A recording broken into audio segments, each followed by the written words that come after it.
Hi, welcome to another edition of the Alan Rosenberg Show. You know, it's always fun when you go to a concert and you literally don't think about it before the concert. You have like no expectations. And that's what happened. Last night I went to see, me and my wife went to see the Alan Parsons Project. Well, it's actually now the Alan Parsons Live Project. That's the way it's been since 1999. But I've been a fan of Alan Parsons, you know, like a lot of people since pretty much the beginning. You know, I have all their classics, Tales from Mysteries, Imagination, Edgar Allan Poe, and I, Robot, and Pyramid, Eve, and these are like the deluxe editions, although Nada is like super deluxe editions. But these are all that bonus tracks. Turn to the Friendly Card, and Eye in the Sky, and Vulture Culture. Where's Ammonia Avenue? Ammonia Avenue. I must have left that downstairs. Stereotomy. Gaudi. Is that how you pronounce that? And some other ones. The Instrumental Works, which is kind of cool.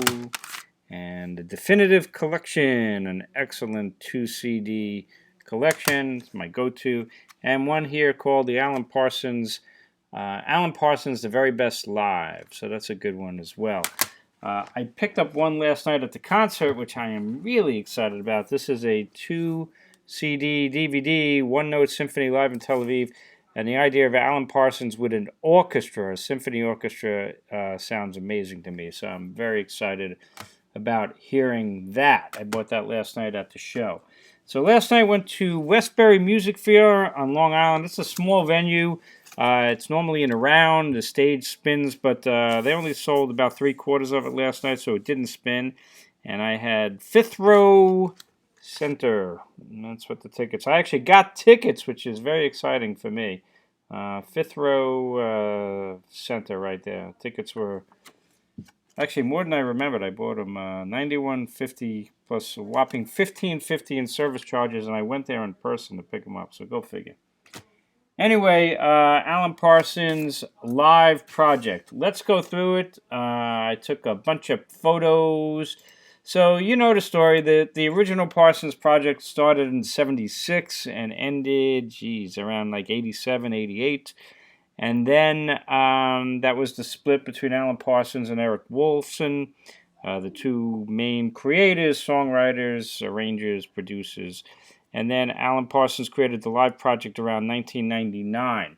This is what the stage looked like last night before it started. There was that's like the sound guys, and the drums are on the floor, and then it's a big band. There's 8 guys, and that's where Alan Parsons sits, and he's got an acoustic guitar, and you'll see it in the keyboards, and he just oversees the whole show.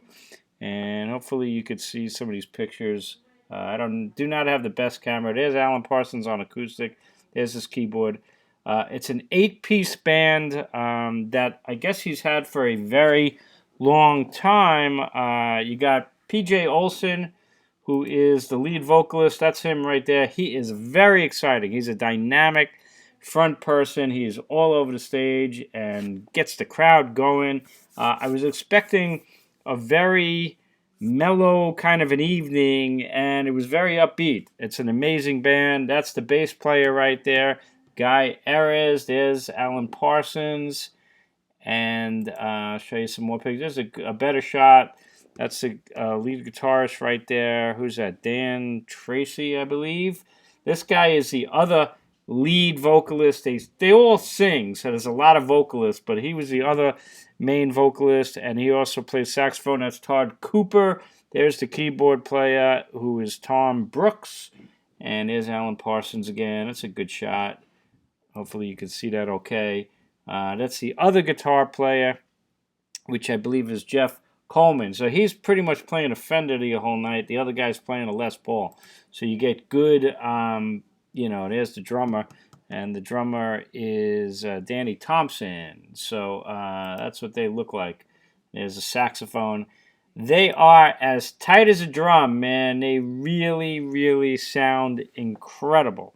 Amazing vocals. And wonderful, at my age, 61, I'm really done with these large shows. I'd rather go to a place that holds like 1,000 people. I'm right up in the front. The sound is crystal clear. You can see every note they're playing and hear everything there. And I'm watching them, man. They are really, really playing and really, really singing the way live music is supposed to be.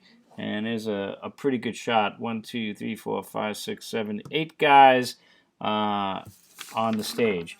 I was lucky enough. There's the set list. And at the end of the show, I went right down there. I said, hey, can I get a set list? And the guy gave it to me. So here's the set list. Standing on Higher Ground was the opener. I love how they do this. It tells you who's singing. You know, there's Dan Tracy and PJ Olson, the lead guy. Standing on Higher Ground is the opener. Of course, that's from the Gowdy album. And then you got Don't Answer Me with Alan Parsons on lead vocals. That's from Ammonia Avenue. Psychobabble, that was really awesome. And that is Todd singing. That's also from Psychobabble's from Eye in the Sky.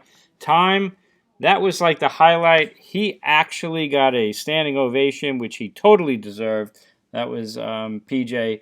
It was extraordinary. And all the backing vocals, it was just a chill-inducing, amazing performance of Time.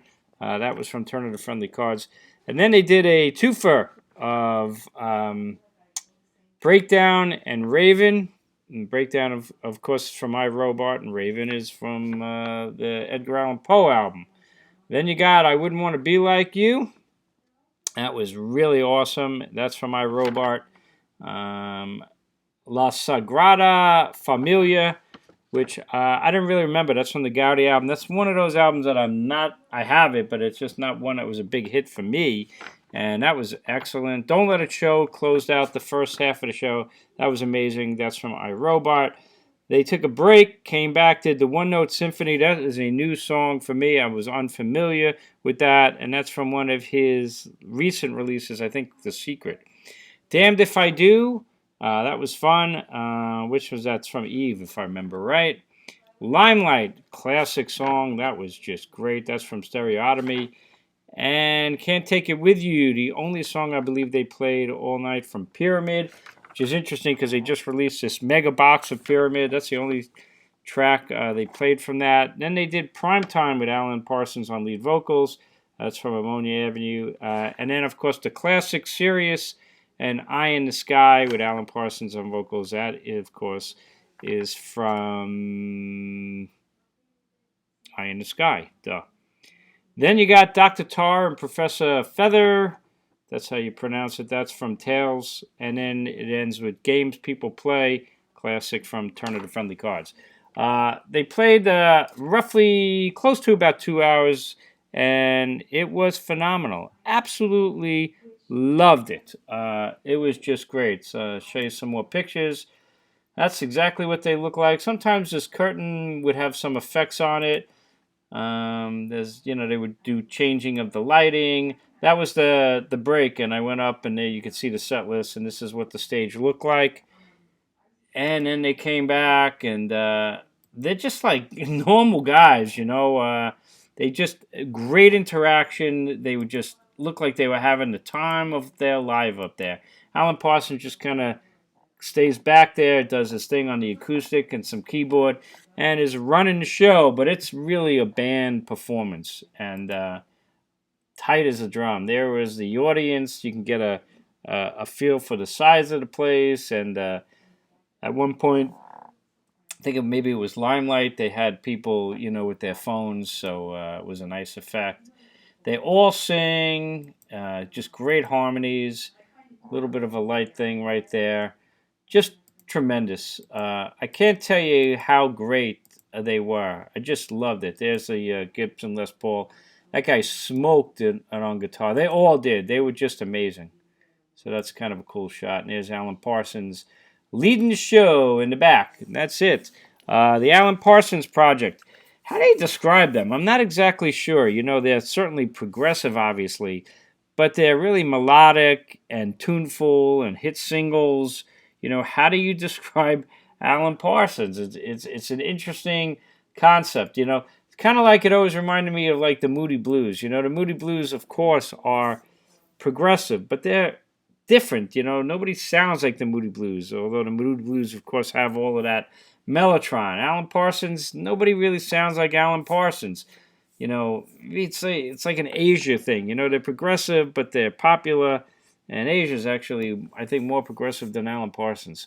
But anyway, phenomenal show. Highly, highly recommended. If you like Alan Parsons, go. Fantastic performance. Great set list. I loved it. Absolutely loved it. So there is my review last night of the Alan Parsons Live Project at Westbury Music Fair, November 17th. Terrific. Anyway, let me know what your thoughts are about Alan Parsons and these great albums. And as always, thanks so much for watching. Really appreciate it. And see you next time on the Alan Rosenberg Show.